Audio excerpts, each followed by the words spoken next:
Hey, alright, what's good with y'all, man? It's your boy Tick, aka Game Fanatic. It's late at night, and I'm sitting here going, hey, yerp. But anyway, this is the response to my dude, OJ360, or Mugen. He made a video talking about Bad Company being the best first-person shooter this gen.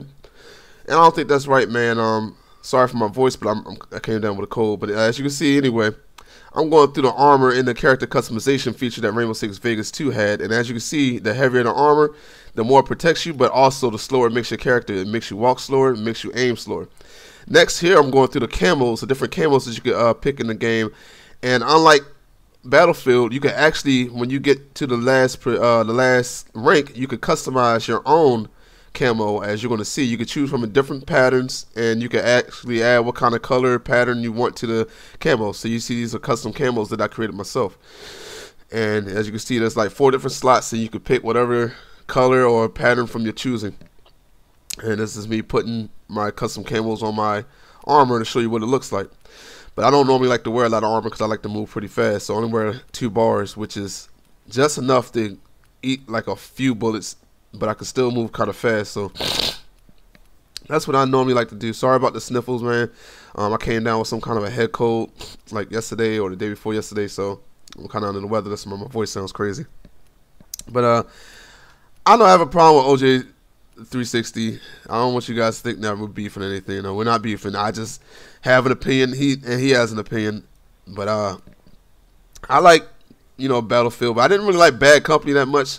To be honest with you. And here's the stuff you can put on your face. Like you can put eyewear or mask and stuff on your guy, stuff like that, which is great. Can't do that on Bad Company. But I don't have a problem with Battlefield. I really didn't like Bad Company when it first came out, but that was because I was playing on the consoles, and it was like hard to find people, and it was just people camping all over the place. But pretty sure if I'd have gotten it on the PC, I would have enjoyed it a bit more. But I still wouldn't say it's better than this game, just because it goes down to, the gameplay. It goes down to being able to shoot someone in the head one time and actually killing them. It comes down to sniping with a sniper rifle. No matter what sniper rifle it is, it should drop you in one shot. It comes down to lots of kick and recoil in the guns. It comes down to no hit markers, because hit markers are for pussies, dog. So it comes down to no hit markers. It comes down to no aim assist. And it comes down to limb damage, which that can contribute to the headshots. Now, as you can see, I'm looking at all the weapons here. I'm showing you all the weapons in the game. The FAMAS is by far the best weapon on this game, just like it is on every other game. That's what one of the arguments is I have with Mugen, because he likes to talk about guns being overpowered, and guns wouldn't be overpowered if headshots and limb damage actually played a role. Now, as you can see, I'm looking at my sniper rifles here. I'm deciding to choose a sniper rifle. As you saw the ratings for all the sniper rifles, right? The one I chose is one of the weakest sniper rifles on the game, but watch what I can do with it. Now, compare this to Battlefield or Call of Duty nowadays. All right, now watch this. All right, I'm kind of bad at the moment. I got killed by C4. I'm kind of bad at the moment. I haven't played the game in a while, and this is one of those games you can't get off for like a few months and then hop back on and think you're going to do well. It's not Call of Duty. Now, I could hop off Call of Duty and still come on and do bad, but 15 and 13 compared to going 2 and 15 is pretty good. So, and as you can see, I just used a Raging Bull and one-shot him with a Raging Bull Magnum, because a Magnum would normally drop you one shot. All right, but here it goes. I'm going to snipe this kid. Missing a little bit, but then I finally hit him. It wasn't a headshot. That was just a body shot and killed him. He wasn't shot or anything, and that was another guy shot and killed him. Mind you, this is a weak sniper rifle. This is one of the weakest sniper rifles on the game. And I'm one-shotting people. Look at that, one-shotting them. Because a sniper rifle is meant to kill you. See, this is one of the arguments I have about Battlefield. I was talking about I hate how the sniping is in the game, and Call of Duty even gets it right better than Battlefield. I mean, some of the guns on Call of Duty don't give you one shot if they're semi-automatic. Okay, that's cool. But, they still get it right for the majority of it. I mean, Battlefield, like, you can't use a sniper rifle and get a one-shot kill unless it's a headshot, and that's horrible. Like, that's bad. So that's why I say this is better than this. I'm about to kill this guy one shot. See? And this game isn't on hardcore. This isn't hardcore mode. Hardcore mode is crazy in this game. Your reticle doesn't go down at all on hardcore mode in this game. So I don't play that crap. But as you can see, one-shotting people with the weakest sniper rifle in the game. Also killing people with a pistol one shot, because that's what it's supposed to do. You shouldn't have to, you know, shoot someone twice in the dome to kill them with a magnum. That doesn't make any sense.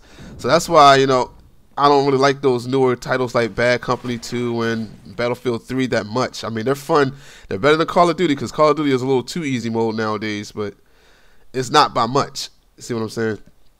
And it's funny that, you know, OJ, he talks about like he doesn't like guns being overpowered, but he showed me some videos of Bad Company 2 where he was using a, what was it, a PP-2000, which is a machine gun pistol, and he was shooting snipers from 300 meters away, taking them out. And then I saw videos where the spies, and my homeboy told me other shotguns also did it, where you could use a spies or another shotgun and shoot people from like 200 meters away with it with a buckshot. And it'll take them out from that far, and that's crazy. Like, that's super unrealistic, and that's super overpowered. But I still wouldn't complain about it, because I just would have used it myself. That's just me. But yeah, man, guns wouldn't be overpowered. They wouldn't be considered overpowered. Now, FAMAS was considered overpowered on this game, but it didn't matter, because all the guns were so different and so unique in their own way. People would, you know, like me, I couldn't use the FAMAS in this game at first. I had to use the SCAR. I was better with the SCAR than the FAMAS. So I would use the SCAR while everybody else was using the FAMAS, and then they nerfed it. And they nerfed the SCAR too, like bad for some reason. I don't know why. So I started using the FAMAS and I got better. But then the AKS became one of the better weapons, because it had a slow fire rate, but it did a lot of damage and it was real accurate. So I would use that over the FAMAS, even though the FAMAS was still better than the AKS.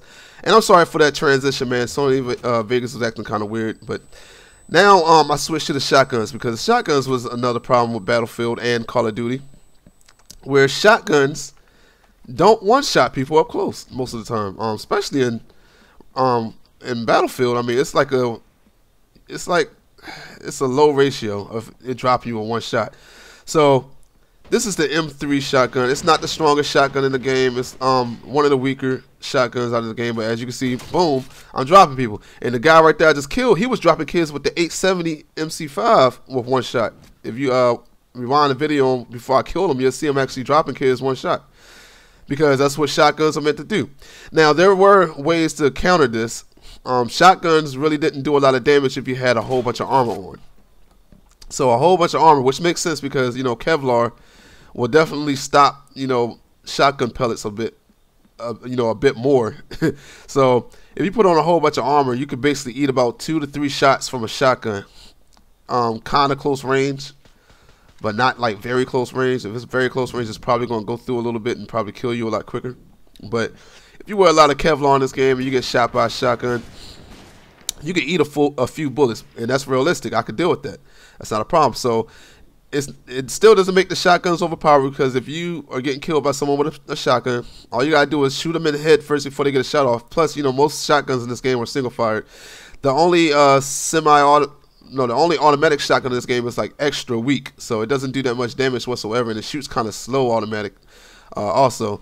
But they shoot pretty slow, and you could drop the person before they drop you if you're pretty good at the game. But watch this, man. This is something else I loved about this game. You see this guy trying to shoot me while I'm on the rope, and I just shoot him while he's on the rope. And then I was like, let me see if I can kill somebody else. So I flip upside down so they won't see me really, they won't really notice me up there. I'm looking around, I see this guy right here, and I'm like, oh, that's an easy kill. And take him out. You can't do that on other games, man. That's why this game, by far, is the best first-person shooter this generation. And I can't wait for the new Rainbow to come out. Now, I think that Call of Duty 3 is the best Call of Duty this generation, but I don't think it's the best FPS this generation. And I will be showing some Call of Duty 3 footage too, just to show how it does the same things that Battlefield 3 and Bad Company and all that does. And just imagine if they would have kept with that, you know, kind of style of gameplay and cleaned up the engine a little bit that they use for COD 3, Call of Duty would have been, it probably would have been better than Bad Company and and Battlefield 3, man. To be honest with you, so here it is. Call of Duty 3, as you can see, I'm going through the classes showing that, you know, the perks of using the classes. And as you see, you know, he was talking about in his video how the medic on Battlefield 3 can use an assault weapon. Well, the medic on here only can use a shotgun. That's why I didn't choose a medic, because it's pretty hard. So I decided to choose the support class, which as you can see has a light machine gun, just like Battlefield. And this game is great too because, you know, just like Rainbow Six Vegas, you know, there's a limb damage system. So if you get shot in certain body parts, it does more damage. Headshots also equals one-shot kill. Only thing about this game is it has aim assist in it. And look at that, I threw some ammo out. And like on Battlefield, you can pick up ammo and finish other people's ammos. And as you can see, there's a tank there. But tanks on this game are different from Battlefield because if you get shot by a tank shell, you're going to die one shot. It's none of that weakened splash damage nonsense. It's realistic. Realistically, if you get shot by a tank, you're going to die. So, but I could deal with that, man. But anyway, man, this video is coming to an end. Leave a comment, subscribe, all that good stuff. Thumbs up the video. But this is your boy Tick, aka Game Fanatic. And I'm gone. Bye!